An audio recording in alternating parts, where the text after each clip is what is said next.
This is CBC Vancouver News.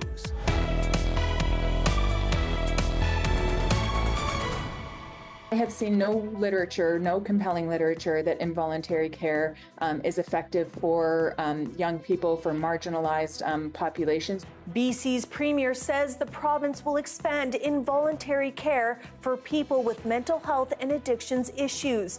Why some critics worry detaining people in highly secure facilities is not the right answer. And there are people undoubtedly in the region who felt that shaking relatively close to the earthquake, but most people were further away. A magnitude 6.4 earthquake rattles BC's northern coast, and although the area often experiences seismic activity, experts say a quake of this size is rare. Plus, today is the best day of the year for me.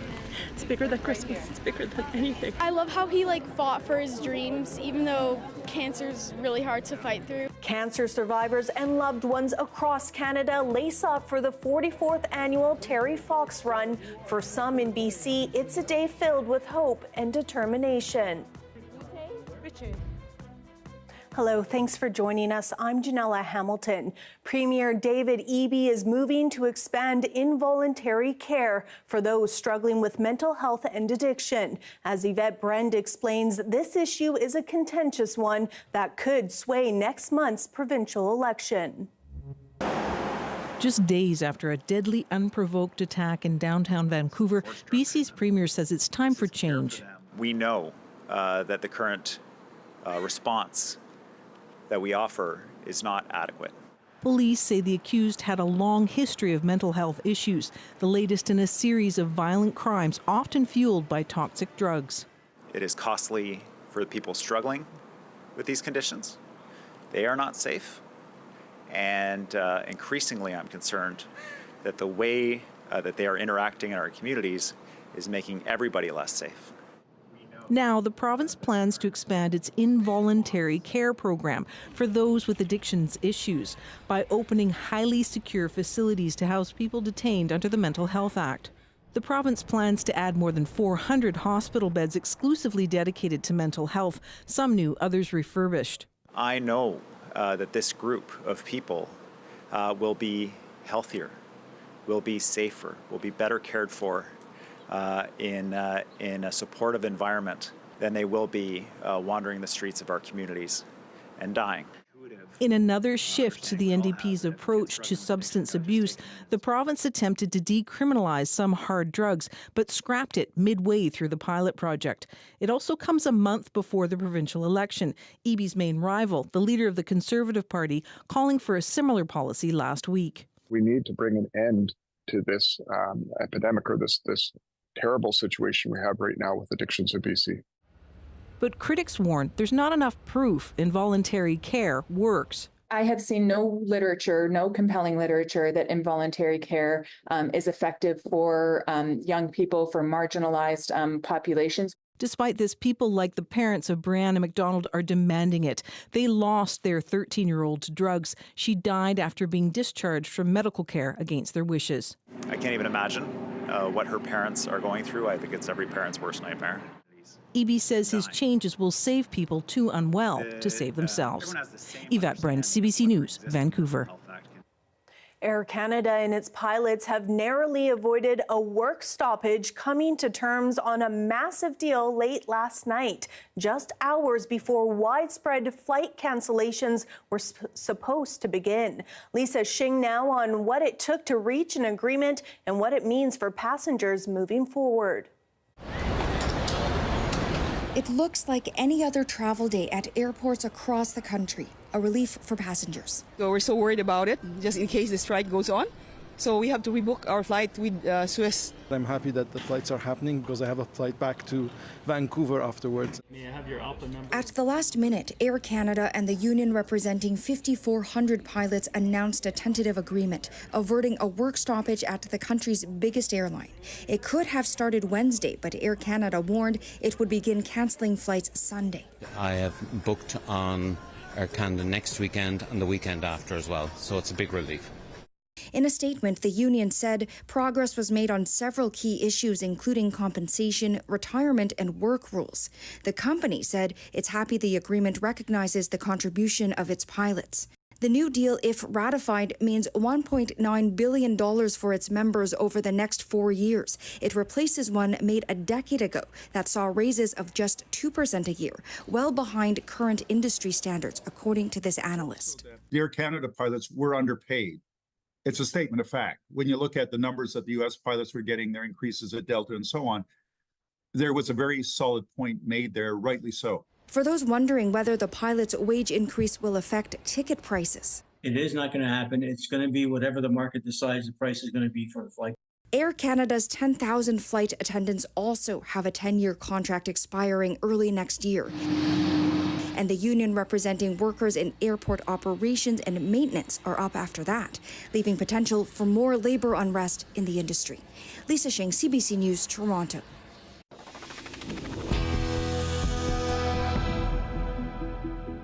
Mounties say a body was found inside a burning vehicle this morning in the parking lot of the City Centre Aquatic Complex in Coquitlam. Police were called to the rec centre on Pine Tree Way around 11:30 for reports of a vehicle fire. After they arrived, they discovered a person dead inside the burned vehicle. The fire was put out by Coquitlam Fire Rescue Services. Few other details have been provided. Coquitlam RCMP are asking anyone with information to contact them. A series of earthquakes struck off the southern tip of Haida Gwaii today, followed by a number of aftershocks. The main quake hit around 3:20 this afternoon at a magnitude 6.4. There are people undoubtedly in the region who felt that shaking relatively close to the earthquake, but most people were further away. So even at Dajingids or Sanspit or Masset, the earthquake was felt. It was felt in northern Vancouver Island, Port Hardy and Gold Rivers.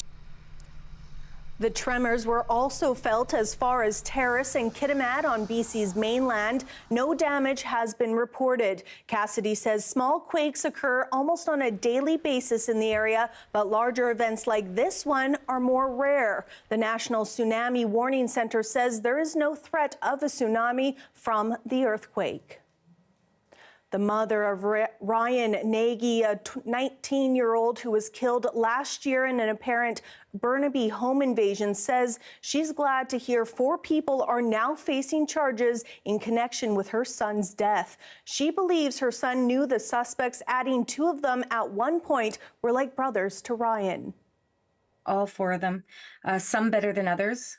One, he went all through elementary school, and even though they weren't buddies in high school, they went to the same high school. And the other 2 he became friends with in high school, and one of them he just would have known as an acquaintance. On June 29th, Nagi was found injured inside a home near Canada Way and 17th Avenue. He died at the scene. Police did not say how Nagi died, but said the attack appeared to have been targeted. Yesterday, the Integrated Homicide Investigation Team announced 4 people in their early 20s have been charged with manslaughter and forcible confinement. They will remain in custody until their first court appearance. It's been 2 years since the Women, Life, Freedom protest movement erupted across the world. Today, members of BC's Iranian community came together to mark the anniversary and to renew calls for change in that country. As Sohrab Sandhu reports, it comes as Ottawa announces plans to expand its ban on senior Iranian government officials from entering Canada. Women, life, freedom! Women, life, freedom! A plea for freedom and equality in Iran. Hundreds gathering to commemorate the 2nd anniversary of Mahsa Amini's tragic death. The 22-year-old was arrested by Iran's morality police for allegedly wearing her hijab improperly. Days later, she died while in police custody. Her death sparking months of protests in that country and around the world. She became a figure of all the women who have challenged this regime for the last 45 years. Some demonstrators say Amini's death was a watershed moment in Iranian history. People became more brave. Women, majority, are not wearing the compulsory hijab anymore, and they are speaking out. People of Iran are not the same people anymore. Women in Iran are not the same anymore. They are closer, they are united. But despite the widespread protests, those at the rally say civil unrest and clashes between the protesters and police continue in Iran. Many people are still in prisons, and they are being charged some of them are being charged for their life, and we are basically worried about their life. Amnesty International estimates roughly 840 people were executed last year, the highest number since 2015. There are 21 prisons in Iran that prisoners are protesting every Tuesday against executions. This is unprecedented. I don't think anywhere in the world something like that would have happened. Demonstrators here are calling on the Canadian government to put more pressure on the Iranian regime and to better support Iranians by urging the United Nations to enhance sanctions on Iran. On Sunday, Ottawa announced its expanding measures that would see tens of thousands of Iranian officials banned from entering Canada as part of an effort to hold the regime accountable for human rights violations. Saurabh Sandhu, CBC News, Vancouver. Ahead of next month's election, a provincial election, the BC Craft Farmers Co-op is calling on major party leaders for an independent review of the province's cannabis policies. The co-op says 6 years after cannabis became legal, craft farmers and retailers in BC are struggling because of provincial fees, taxes, and red tape. It also says the province's policies have created unfair circumstances because the government is the cannabis regulator, sole purchaser and retail competitor. The province says BC's cannabis sector contributes more than $2 billion each year to local economies, but much of that activity is still occurring among unlicensed businesses. Cancer survivors and loved ones across Canada laced up for the 44th annual Terry Fox Run today. The fundraiser raises critical funds for life-changing cancer research. And as Michelle Gomez reports, for many here in BC, it's a day to honor and carry on Terry's legacy of hope and determination. Today is the best day of the year for me. It's bigger than Christmas. It's bigger than anything. Anna Solnikova was 17 years old when she learned she had bone cancer in her right knee, the same as Terry Fox. And also like the Canadian hero, the disease later spread to her lungs.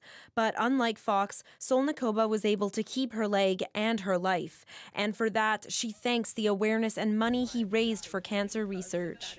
I say a little thank you to Terry every morning when I look at all 10 of my toes. Organizers estimate more than 2,000 people showed up to the Vancouver Run this year. In 1980, Fox raised more than $24 million for cancer research from his Marathon of Hope. He ran a marathon a day for 143 days straight, only stopping when cancer spread to his lungs. He was so determined and he worked so hard for all of his goals.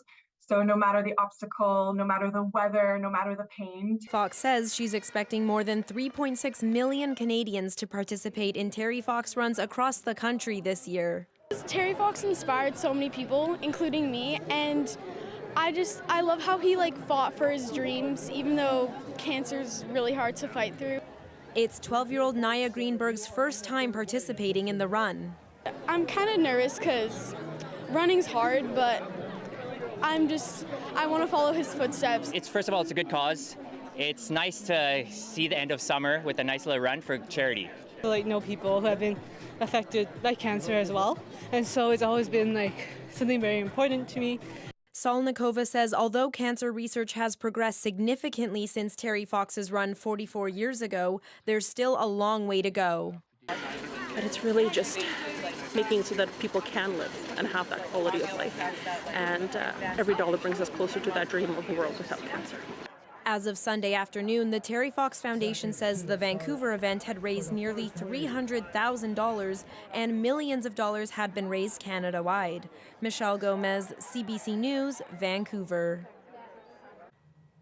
Members of BC's Mexican community came together today to celebrate Fiesta Mexicana, a vibrant event commemorating Mexico's independence from Spain in 1810.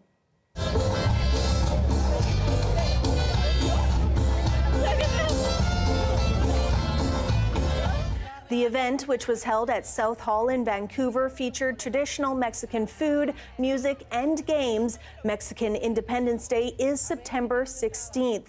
According to census data, the population of Latin Americans in BC has increased significantly since 2016.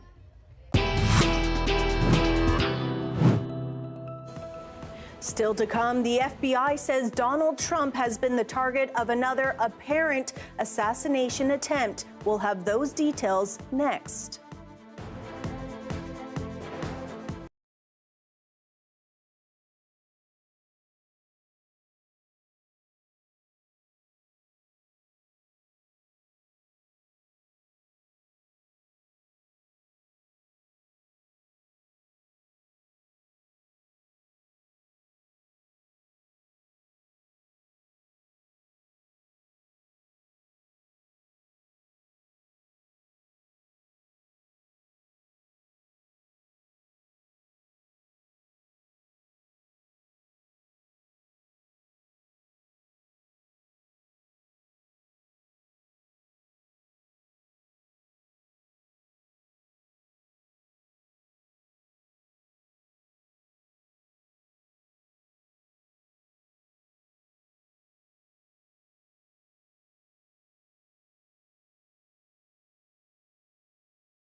The FBI says it believes Donald Trump has been the target of another assassination attempt, this time in Florida. Trump was not hurt. The suspect is now in custody. The CBC's Katie Simpson has the latest. Donald Trump whisked away by motorcade from what could have been a horrific moment in U.S. history, escaping the line of fire of a would-be gunman police say was laying in wait in the shrubs outside his golf course. Now, in the bushes where this guy was is a AK-47 style rifle with a scope, 2 backpacks which were hung on the fence that had ceramic tile in them, and a GoPro, which he was going to take pictures of. Investigators sharing these photos showing the rifle with the scope, the backpacks, and that GoPro camera. Trump was golfing early Sunday afternoon when a member of his Secret Service detail noticed something suspicious. They have an agent that jumps one hole ahead of time to where the president was at. And he was able to spot this rifle barrel sticking out of the fence and immediately engage that individual, at which time the individual took off. At least 4 shots were fired by the Secret Service. Amid the commotion, a witness snapped a photo of the suspect fleeing in a getaway vehicle, including the license plate. The vehicle was stopped by highway patrol officers after the tags were fed into the state's license plate reading system. Police say he was arrested without incident. In a fundraising email, Trump said, "I am safe and well. Nothing will slow me down. I will never surrender," calling for unity and peace. Still, it all appears to have been a very close call. Police say the suspect was not very far away from Trump. Probably between 300 and 500 yards, but with a rifle and a scope like that, that's not a long distance. Security around Trump has already been ramped up over the past 2 months in the wake of the first assassination attempt, when a gunman fired shots at Trump during a rally in Butler, Pennsylvania, grazing his right ear. What happened? While more resources are dedicated to keeping Trump safe, he's not getting the highest level of protection. He's not the city president. If he was, we would have had this entire golf course around it. But because he's not, the security is limited to the areas that the Secret Service deems possible. The suspect in this case has been identified by multiple U.S. news outlets as 58-year-old Ryan Routh from Hawaii. He'd taken an intense interest in the war in Ukraine and had been interviewed by the New York Times a couple of years ago about visiting Ukraine, he said, and trying to generate support for the war effort. In terms of a motive in this case, police have not released any specifics. Katie Simpson, CBC News, Washington. To Canadian politics now. Parliament resumes tomorrow, and the Liberal minority government is far less safe than at the last sitting. The New Democrats are no longer promising their support, and the Conservatives are eager for an election. The CBC's JP Tasker reports. Conservative leader Pierre Poilievre is fired up. Your priority, sir, election? Priority, axe the tax. Rallying his caucus before Parliament's return. Sellout Jagmeet Singh wants you to believe he's a changed man. And dialing up the pressure on the NDP to try to bring down the government this fall. Canadians cannot wait. They need to vote now for common sense Conservatives, and Jagmeet Singh needs to vote with us to trigger a carbon tax election now. His MPs are ready. Canadians are fed up with the government. It's time for a change. I hope we get to an election soon. The Liberals are on shaky ground in this minority parliament. All bets are off. The NDP are going it alone and backing out of a deal to push through government legislation. Prime Minister Justin Trudeau may have to work with the Bloc Québécois to get something done. If and when the phone rings, we answer. But first, voters will have their say in 2 federal by-elections on Monday. In Winnipeg, a long-time NDP riding could slip away. The Conservatives have picked up support among working-class voters. This is the kind of riding that if the NDP loses it, there's a lot of ridings like this across the country where the NDP would be under threat. The Liberals, meanwhile, are trying to hold on to a Montreal seat. It's been theirs for most of the last century. Facing a tough 3-way fight, the party is setting the bar low. By-elections are particular animals. They are not necessarily the occasion for voters to show up and endorse the government. Even if the Liberals lose this safe seat, Trudeau says he won't go. I'm not going anywhere. I've got a fight to lead against people who want to hurt this country. While Trudeau says he's staying, at least 2 Liberal MPs have said they're looking to leave federal politics. And if Singh comes up short in the Winnipeg by-election, there may be questions about his future too. JP Tasker, CBC News, Ottawa. Here we have a live shot of White Rock tonight. I'll have your full forecast after the break.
All right, it is time now to take a peek at our forecast. Let's begin with temperatures around the province tonight.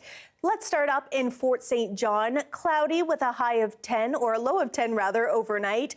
A bit of rain in both Terrace and Prince George overnight, and 6 in Kamloops and Kelowna, 9 on the island in Victoria and Tofino. Heading into tomorrow, those temperatures going right back up to a high of 18 in Fort St. John, same in Prince George and Williams Lake. A little bit warmer in Kamloops with a high of 23. Dees Lake and Terrace, you're still going to see some showers throughout the day tomorrow. And on the island, 19 in Victoria. Our 5-day forecast here in Metro Vancouver, 20 is our high for tomorrow. A bit of showers throughout the day, carrying into Tuesday with a high of 16. From calligraphy lessons to lion dance performances, hundreds of people were at the Vancouver's Dr. Sen Yat-sen Garden this weekend for its Mid-Autumn Moon Festival. In the Mid-Autumn Festival, it's a very important ancient Chinese festival that celebrates harvest, unity, and reunion. In the Chinese lunar calendar, the Moon Festival falls on the 15th day of the 8th month. It's when the full moon appears, usually around the same time as the September equinox. This year, the festival falls on Tuesday, September 17th. That is your late news for tonight. Thank you so much for joining us. Have a great night.